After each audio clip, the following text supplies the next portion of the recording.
Салем, достар. Вы тоже думаете, что тең и катар – это одно и то же? Тогда сейчас будет неловко. В казахском это не одинаковые слова.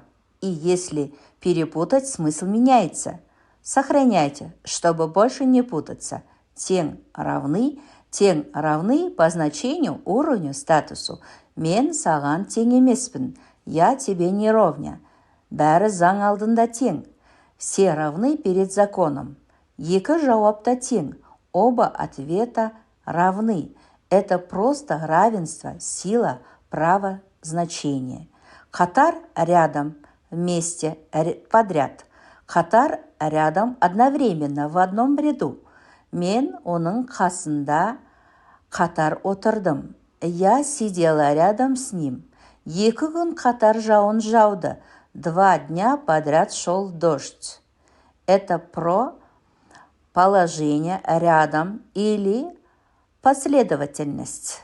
Разница очень проста. Тең про равенство, катар про расположение рядом, подряд. Жизненная ситуация. Представьте, вы говорите «біз тең отырдық». Это звучит как «мы равны сидели», а нужно было «біз қатар отырдық». Мы сидели рядом. Вот почему важно знать нюансы языка. Хотите говорить по-казахски? Естественно, без неловких ошибок? Подписывайтесь.